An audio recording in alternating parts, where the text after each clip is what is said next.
जन जिज्ञासु और सुरेंद्र राजपूत दो ऐसे लोग हैं जो शेर शायरी में भी बहुत खूबसूरती से अपनी बात कह देते हैं। जन जिज्ञासु को कोई शेर या कविता याद आई है, शायद कलम से लिख रहे थे, तो अपनी स्थिति देखिए, दूसरों की स्थिति पर तो बहुत शेर मौजूद होता है, मुफीद होता है। अपनी स्थिति पर गच्चा खाए हुए दल के प्रवक्ता के तौर पर अपनी स्थिति पर कोई शेर याद आ रहा है क्या?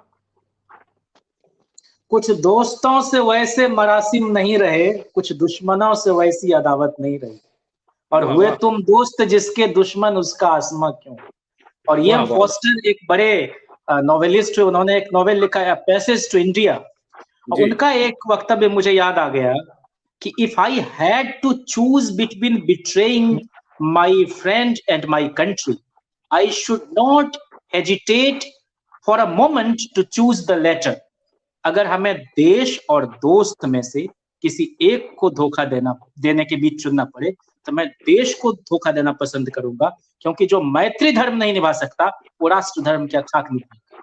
तो हम तो आज क्या कहें, नीतीश जी का इतना सम्मान तेजस्वी जी करते थे, उतना शायद सिर्फ उनके पुत्र निशांत जी ही कर पाए।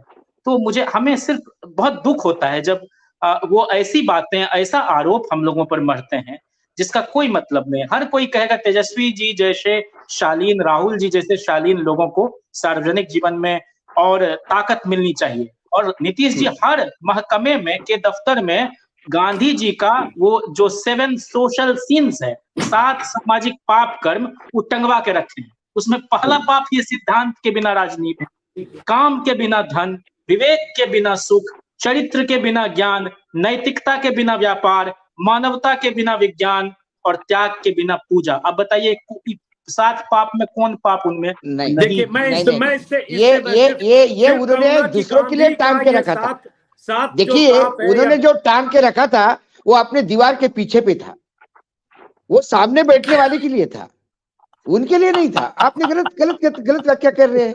और मुझे लगता है कि नीतीश जी को ये नहीं, आपने जो जरूरत से ज्यादा आदर दिया उसके वो आदी नहीं थे, असहज हो गए होंगे शायद। वो राजनीतिज्ञ है, वो रोज शाहबाद का दांव खेलना चाहते हैं।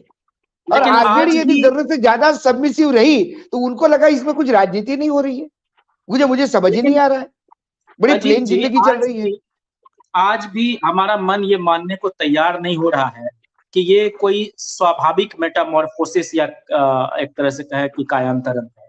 निश्चित रूप से बहुत भारी दबाव में है, और पता नहीं कौन ब्लैकमेल किया है कि उस तरफ लेके उनको चला गया है। हम नहीं मानते हैं कि ये अब देखिए क्या है, मैं यूसुफ जी के पास जाऊंगा, बहुत देर है। देखिए, बहुत सारे लोग चला रहे हैं कि उनके आसपास विजय चौधरी और वो अशोक चौधरी और एक और 3 लोग की, यही 3 लोग उनके हैं, यही फ्रेंड फिलोसफर गाइड है। लेकिन ये 2 के कहने पे तो गए नहीं। सबका मालिक एक, देश में सबका मालिक एक, और जो सीडी सीबीआई ईडी जो बोल रहे हैं उन सबका भी मालिक एक। तो ये तो कहीं से ऊपर से चिपते होते। हालांकि आपने ईडी के साथ सीडी भी बोल दिया, वो खाली मैं समझ में नहीं आया। जिम्मेवारी से कहता हूं sir, ED CD CBI, ED CD CBI है। सीडी का क्या मतलब हुआ? कॉम्पैक्ट डिस्क संजय जोशी याद है? हाँ बिल्कुल याद है, जो संघ के थे वो निपट ही गए उसी सीडी से, वो याद है बिल्कुल। और मुंबई अधिवेशन के पहले उस सीडी मार्केट में आ गई थी, जो भी याद है, शायद 2005 था। वही बात है, ईडी भी है, जहां ईडी से निपटाते हैं, ये दूसरों को ईडी से निपटाते हैं, अपनों को सीडी से निपटाते हैं, और जो अपने और दूसरे नहीं होते उनको सीबीआई और बात। तो ये 3 कहते हैं ना, दुनिया पतंग नित बदले है रंग, कोई जाने ना उड़ाने वाला कौन है। मालिक तो सबका एक है, और वही उसी के पास ईडी भी है, उसी के पास सीडी भी है, उसी के पास सीबीआई भी है। हाँ चलिए, आजकल पेन ड्राइव से काम होता है, सीडी का जमाना नहीं है, आजकल पेन ड्राइव से सब काम होता है।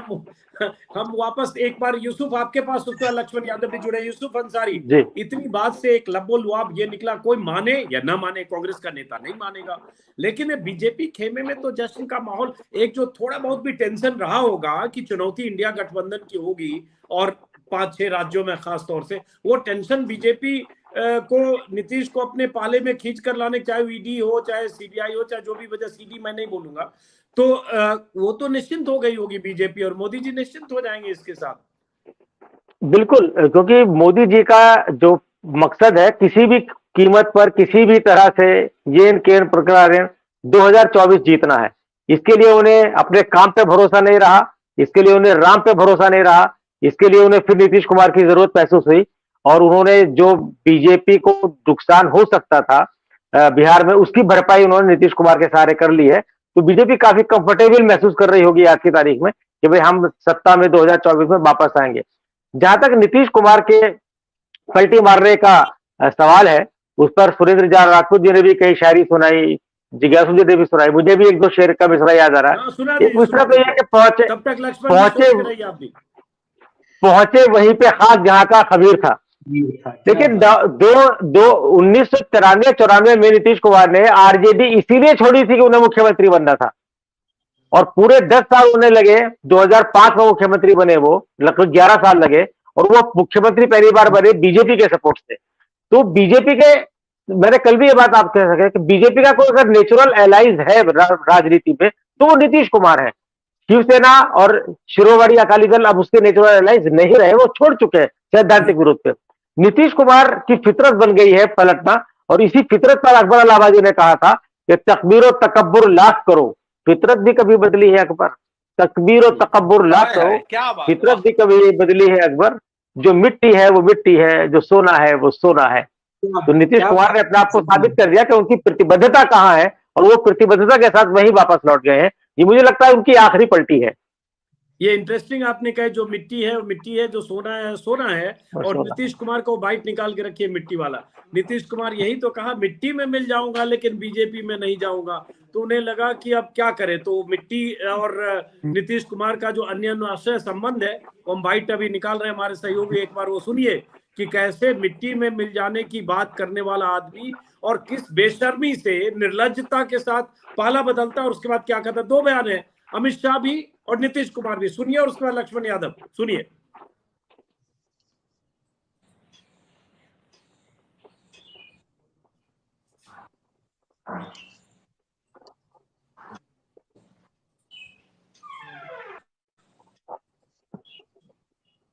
कुछ प्रॉब्लम हो रही है,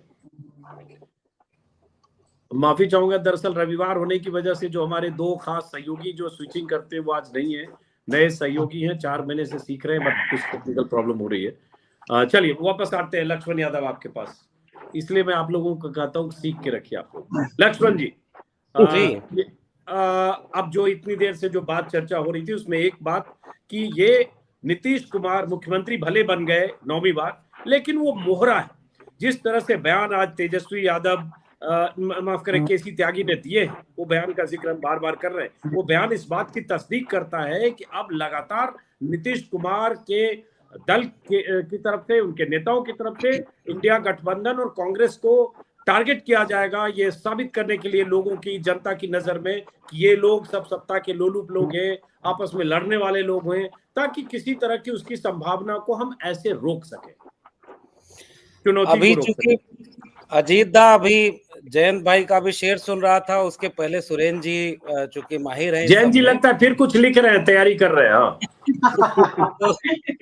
तो मैंने कल वाली बातचीत में ही वसीम बरेलवी का वो शेर बोला था, फिर से दोहरा रहा हूँ कि उसी को जीने का हक है जो इस जमाने में इधर का दिखता रहे और उधर का हो जाए। हाँ, ये बिल्कुल सटीक बैठता है नीतीश जी के ऊपर। कबीर साहब ने एक बड़ी महत्वपूर्ण बात लिखी है, चूंकि आप मिट्टी का प्रसंग अभी आया था, उन्होंने बहुत तिनके पर बात लिखी है कि तिनका कबहू न निंदिए जो पावंतर होए और कबहू उड़ी आंखें पड़े और पीर घनेरी होए। तो भारतीय राजनीति में अक्सर ऐसे मोड़ आते रहे हैं, लेकिन इतनी कम बार चुनाव जीतकर इतनी ज्यादा बार शपथ लेने की क्रेडिट नीतीश कुमार जी को जाती है।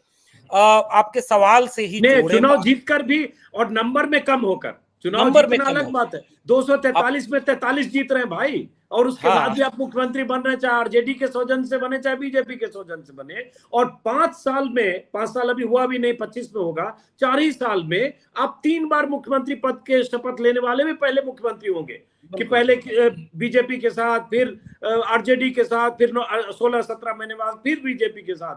तो ये भी एक रिकॉर्ड है। आप अपनी बात पूरी बिल्कुल करें। ठीक बात है। पहले ऐसे अपवाद एक दो बार हुआ करते थे, कोई निर्दलीय विधायक किसी राज्य में मुख्यमंत्री बन जाया करते थे, कोई ऐसे पहले भी एक दो बार हुआ कि तीसरे नंबर की पार्टी के लोग मुख्यमंत्री बन जाए। वो तो मधु लेकिन कोड़ा का एग्जाम्पल है, one man show. One man show. लेकिन ये तो दिलचस्प है कि बिहार की राजनीति में नीतीश जी जो एक जमाने में इतने बड़े नेता बन गए थे, आज वो तीसरे नंबर की पार्टी हो गए हैं, फिर भी मुख्यमंत्री हैं। तो ये एक महत्वपूर्ण बात। लेकिन आपके सवाल में जो गंभीर पक्ष है, निश्चित रूप से मैं यही बात समझ रहा हूं कि राज्यसभा में खड़े होकर एक नेता ने कहा कि एक अकेला सब पर भारी, एक अकेला सब पर भारी। अपने पिछले 30 से 40 साल के राजनीतिक करियर का सबसे बड़ा मुद्दा राम मंदिर, और उसके बाद ये माना जा रहा था कि मंदिर बनने के बाद अब की बार 400 पार। ये सारे नारे किस पर थे कि एक अकेला व्यक्ति अब इतना महत्वपूर्ण हो गया है कि न अब उसे किसी साथी की जरूरत है। सारे इंडी अलायंस करके अपमानित करना, घमंडिया अलायंस करके अपमानित करना, लेकिन उन्हें पता था कि ये जो अलायंस बन रहा है या एकजुटता हो रही है, ये उनके सबसे कोर एजेंडे को भी अकेले चुनाव जीतने पर पूरी नहीं बन रही है। वरना कोई और वजह, अब वो सीडी बात कर रहे हैं, वो मैं उसमें नहीं जाऊंगा, लेकिन मूल बात तो मैं उस नेता की कर रहा हूं जिसे नीतीश कुमार को भी साथ लाना पड़ा है।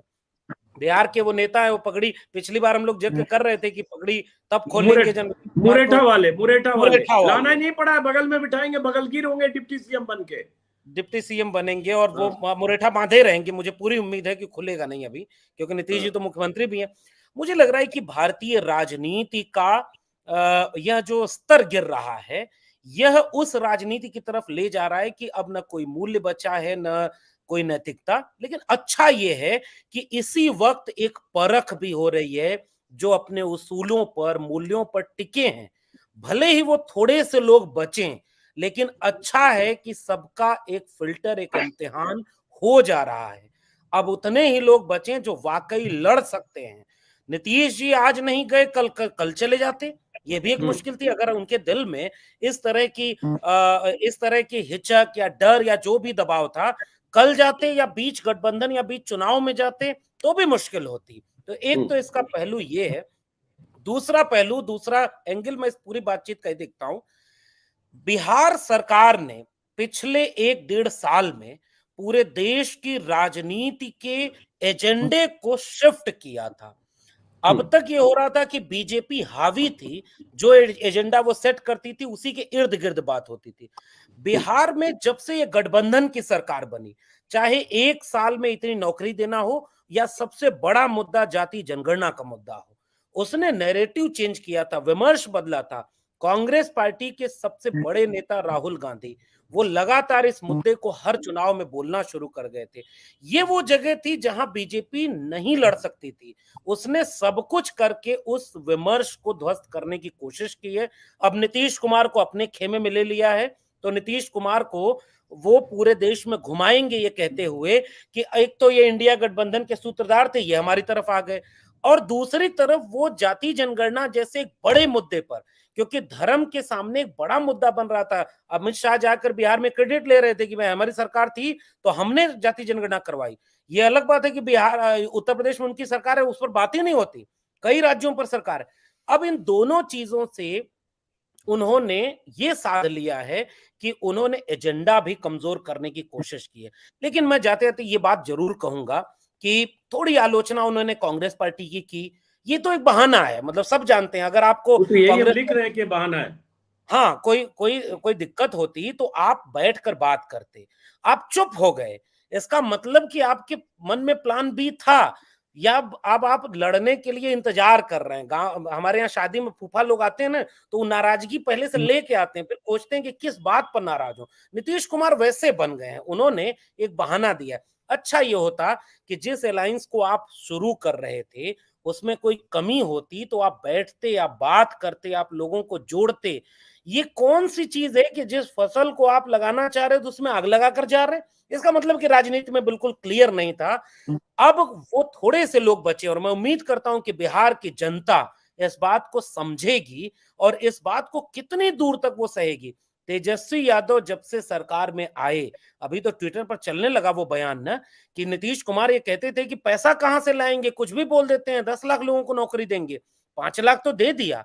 अब नीतीश कुमार के सामने वो जाते जाते एक मौका था, आखिरी मौका था। ये चुनाव कोई सामान्य चुनाव नहीं था, देश में संविधान, लोकतंत्र, उन सब का निर्णय होना इस चुनाव में। आखिरी में जाते जाते वो अपनी छवि बचा सकते थे, लेकिन जाते जाते उन्होंने अपनी छवि ध्वस्त कर दी।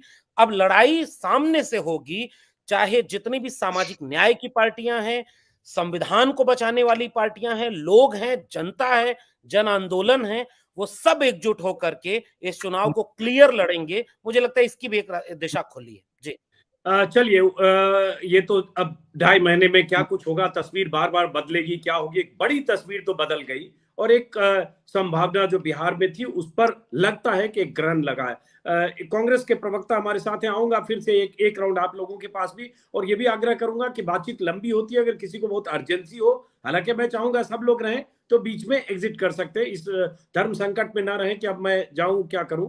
तो सुरेंद्र राजपूत, आपके पास सबसे बड़ी चुनौती अभी कांग्रेस के लिए है।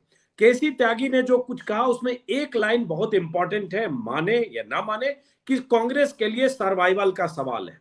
कांग्रेस के 2 इलेक्शन, 2014 44 सीटें, 2019 52 सीटें, अभी जिन राज्यों में सरकारें थी वो सरकारें भी चली गई, चाहे छत्तीसगढ़ हो चाहे राजस्थान। अब इसके बाद आप कह सकते हैं कि तेलंगाना में तो मिल गया, तो है भी, कह सकते हैं हिमाचल में मिल गया, लेकिन ये पहले कह रहा हूं। लेकिन चुनौती लोकसभा की बहुत बड़ी कांग्रेस के लिए है। गठबंधन जब मई में उसकी बुनियाद पड़ी, पहली और दूसरी बैठक तक बहुत लग रहा था कि बहुत बड़ी चीज बहुत जल्दी कुछ होने वाली है, वो शेप अभी तक नहीं लिया सीट शेयरिंग के हिसाब से। तो आपके लिए क्या चुनौती है? खाली मोदी को कोसने से काम नहीं चलेगा, उन्होंने तो प्राण प्रतिष्ठा भी कर दी, एक माहौल भी बना रहे। आपके लिए क्या चुनौती है और उसके लिए क्या प्लान है? सबके लिए प्लान बी होता है, नीतीश कुमार प्लान बी पर थे, चले गए। 3-4 चीजें बड़ी साफ हैं अजीत जी। मैंने कहा ना कि आप जैसे जब इनलाइटेंड लोग, भाऊ जैसे या यूसुफ भाई जैसे इनलाइटेंड लोग कोई बात कहते हैं तो हम उसको के रूप में लेते हैं, उसकी मीमांसा जो है हम धनात्मक रूप से करते हैं, नंबर 1। नंबर 2, प्लान तो बट नेचुरल है, अगर प्लान हमारे पास नहीं होता तो नीतीश कुमार संयोजक होते, और आज की डेट में अगर संयोजक नीतीश कुमार इंडिया गठबंधन से जाते तो क्या बात होती, वो भी आपके सामने है। तो 2-1 बातें बड़ी साफ साफ कहता हूं, वो एक वसीम बरेलवी साहब को याद दिला दिया इन्होंने, हमारे मित्र लक्ष्मण भाई ने। उन्होंने एक जगह पे लिखा था कि दिए का कद घटाना हो तो रातें बड़ी करना, किसी को छोड़ना हो तो मुलाकातें बड़ी करना, और बड़े शहर में रहने को नहीं आता, और बड़े शहर में रहना हो तो बातें बड़ी करना। तो ये जितने बटबोले लोग थे ना, बतगोले लोग जितने थे, ये सब चले गए हैं एनडीए में।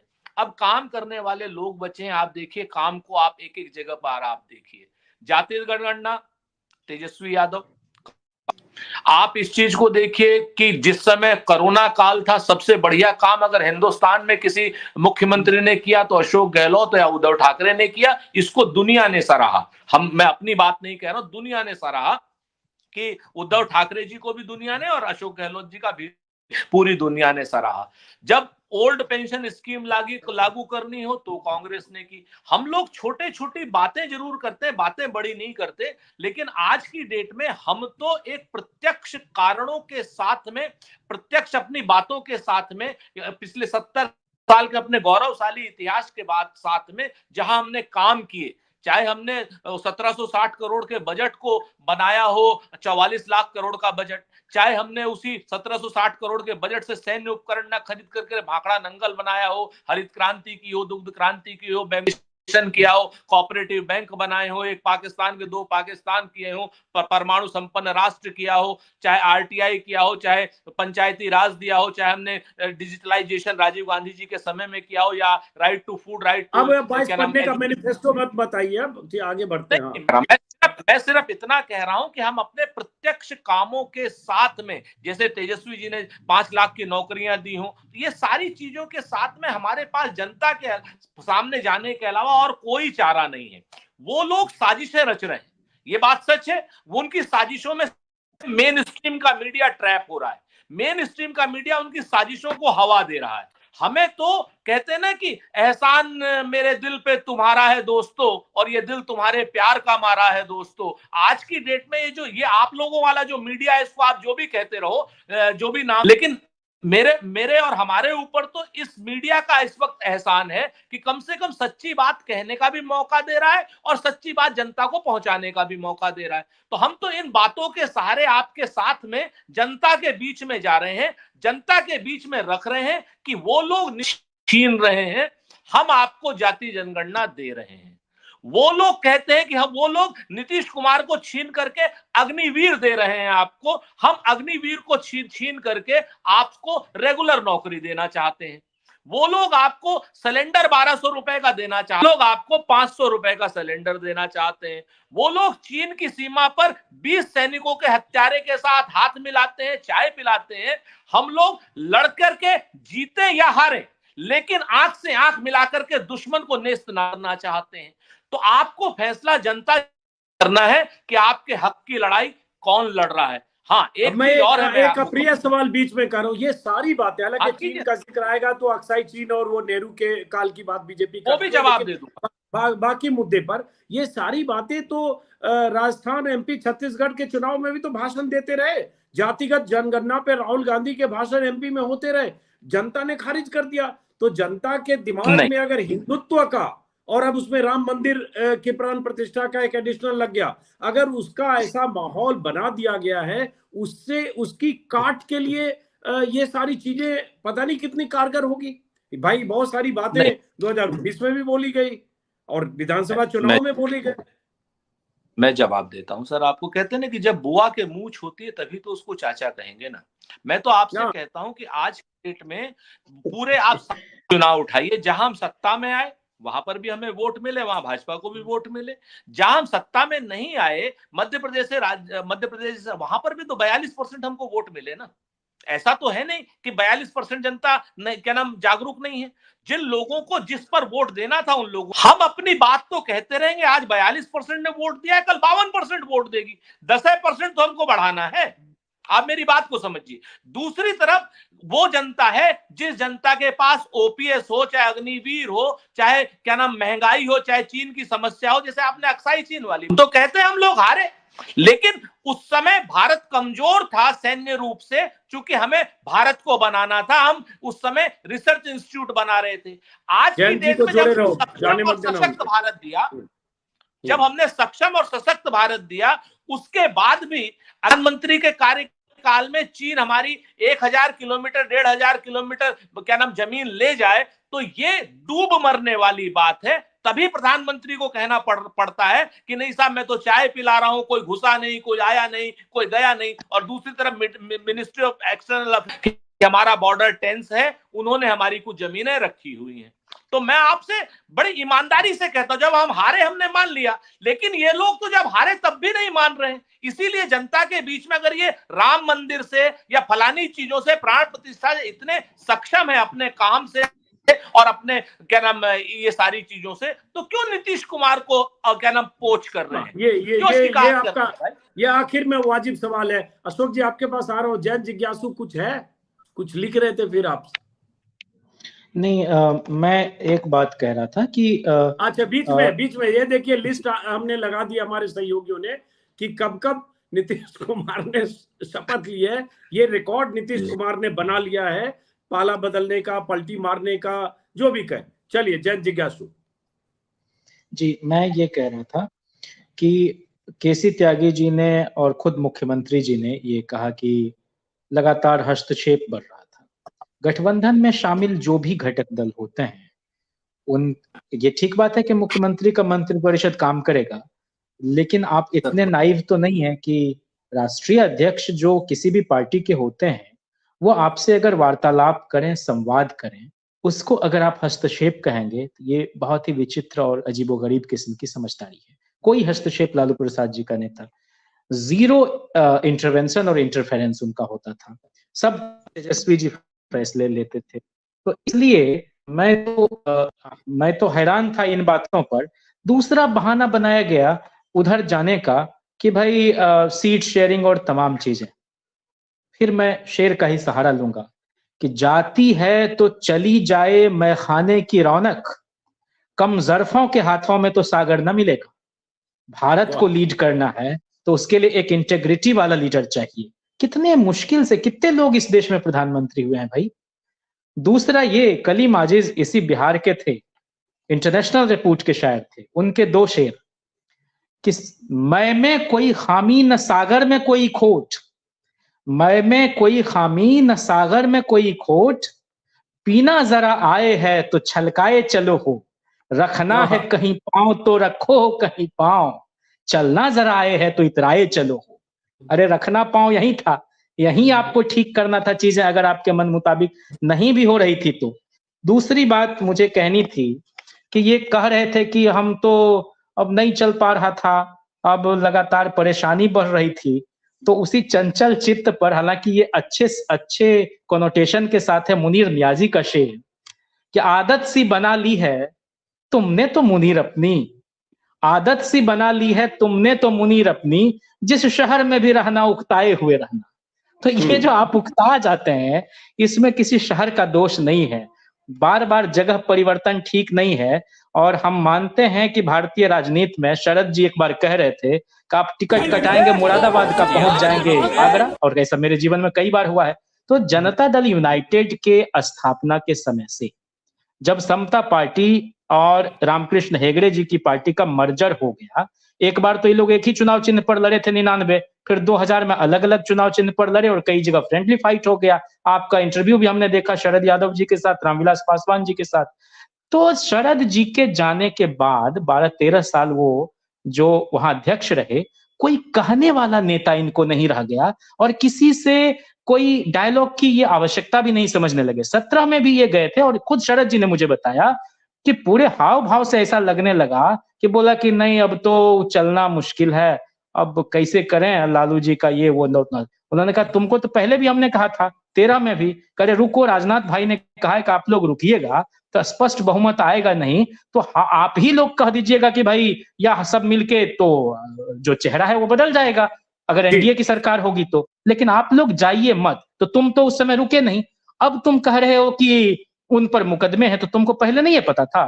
तो ये बहानाबाजी क्या जनता में बोलोगे? तो इनका जवाब सुनिए, अरे जनता का शॉर्ट टर्म मेमोरी ये सब भूल जाएगा, आप ये सब की चिंता नहीं कीजिए। शरद जी ने मना किया था, और जब शरद जी को इनको फिर पाला बदलना था 17 में, तो 6 महीना पहले ही उनको कहा या तो राज्यसभा में जाइए या तो अध्यक्ष रहिए। उस समय ही खटका हुआ कि जाएंगे। फिर जब ललन जी को इस बार बदला तब भी ये लगा कि अध्यक्ष बदलने का मतलब होता है कि ये जाएंगे। आखिर में मैं बस गांधी जी को कोट करना चाहता हूं, जिन्होंने कहा कि दुनिया की तमाम अदालतें एक तरफ, लेकिन एक अदालत आत्मा की अदालत भी होती है। जब अंग्रेजों ने कहा कि नियम ये है, नियम तोड़ रहे हैं, बोला मैं नियम क्या तोड़ रहा हूं, ये जो आत्मा का कुछ नियम कायदा है उसको मैं सुन रहा हूं, ब्रिटानी हुकूमत के नियम कायदे से मुझे मतलब नहीं है। तो ये अंतरात्मा जो जगाने की बात करते हैं, तो मैं चाहता हूं कि इनका बार-बार मान जाए।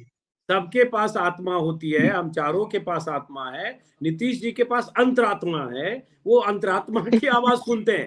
पिछली बार भी उन्होंने अंतरात्मा की आवाज सुनी, जब गए आपके साथ आए तब भी अंतरात्मा की आवाज सुनी, अभी अंतरात्मा की आवाज सुनी।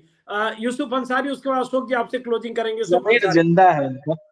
हाँ, जमीर जिंदा है, सही बात है। हमने कल तो बार-बार हमने तो कल कहा था कि नीतीश कुमार के जिस्म में बीजेपी की प्राण प्रतिष्ठा हो गई है। यूसुफ अंसारी, चुनौती अब इंडिया गठबंधन की, आगे यहां से क्या शुरू होती है? देखिए, इंडिया गठबंधन की तो हम बात कर ही रहे हैं, चुनौती उसके सामने बहुत बड़ी है। इस चुनौती को स्वीकार करने की हिम्मत कांग्रेस को दिखानी होगी, और मेरा शुरू से मानना यह है कि कांग्रेस जब तक उन राज्यों में बीजेपी को नहीं हराएगी जहां उसकी डायरेक्ट फाइट बीजेपी से है, तब तक वो उसके साथ दूसरे विपक्षी दल मजबूती से खड़े नहीं होंगे। इंडिया गठबंधन में जो भगदड़ मची है उसकी मेन वजह यह रही है कि कांग्रेस मध्य प्रदेश, छत्तीसगढ़ और राजस्थान के चुनाव हार गई। अगर वहां कांग्रेस जीत गई होती तो किसी की हिम्मत नहीं थी कि ये लोग कांग्रेस को इस तरह से गरिया के भाग जाते। तो कांग्रेस की कमजोरी भी है और कांग्रेस की मजबूरी भी है कि कांग्रेस जिन राज्यों में बीजेपी से डायरेक्ट फाइट है वहां डिलीवर नहीं कर पा रही है।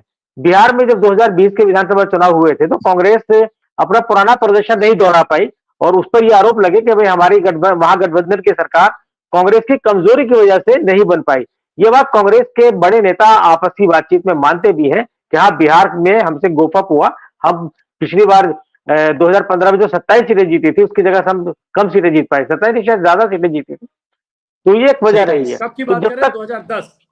2015 में कांग्रेस ने 27 मेरे ख्याल से सही कह रहे हैं आप, 27 हाँ, 27 तो इस बार कांग्रेस 19 सीटें से जीत पाई, तो 7 सीटें वहां कमी रह गए, तो वो अगर कमी नहीं होती तो महागठबंधन की सरकार बन जाती, नीतीश कुमार के आने की जरूरत नहीं थी।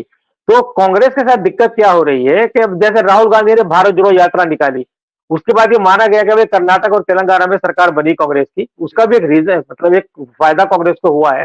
कांग्रेस के पास उसका बैकअप प्लान नहीं है कि भारत जोड़ो यात्रा या भारत जोड़ो न्याय यात्रा के से जो जन समर्थन कांग्रेस को मिल रहा है, उस जन समर्थन को वो वोटों में कैसे तब्दील करे, उसका मैकेनिज्म कांग्रेस इवॉल्व नहीं कर पाई है।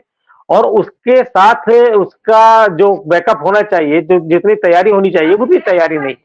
देखिए अजीत भाई, मैं थोड़ा सा टाइम लूंगा, किसी भी पार्टी में